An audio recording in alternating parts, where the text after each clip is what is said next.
मेरा दिमाग आउट हुआ है आजकल, फिर मुझे ना कहना अगर मैंने सुना दिया। बेटा आहिस्ता, ना कर गुस्सा। कल रात से नोट कर रहा हूँ, बहुत ज्यादा बोलने लगी हो। असफन को ठुकरा कर मुझसे बहुत बड़ी गलती हुई है। मैं अपनी इस गलती को सुधारने के लिए पूरी तरह तैयार हूँ। अब तो मैं अपनी बेटी की हर ख्वाहिश को दिलो जान से पूरा करूंगा।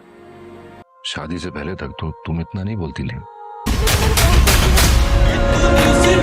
असफन ने मिन्हा से शादी तो कर ली है, लेकिन इसका रवैया मिन्हा के साथ बिल्कुल भी ठीक नहीं है और हर वक्त वह मिन्हा को बात ही सुनाता रहता है। लेकिन मिन्हा भी आगे से चुप नहीं बैठती और वह भी इसकी हर बात का जवाब देती रहती है, जिस पर असफन अब मिन्हा से बोलेगा कि पहले तो तुम्हारी मुंह में जबान ही नहीं होती थी और अब तुम कल से मेरी हर बात का जवाब दे रही हो। वहाँ पर अगले दिन जब मिन्हा अपने घर वापस जाएगी तो इसका बाप इसे मोहब्बत से बात करेगा और इससे माफी भी मांगेगा। बोलेगा कि इसने अनायजा की बातों में आकर इस पर शक किया और वह बोलेगा कि आज के बाद वो इसकी हर ख्वाहिश पूरी करेगा, क्योंकि अब इसकी एक ही बेटी रह गई है।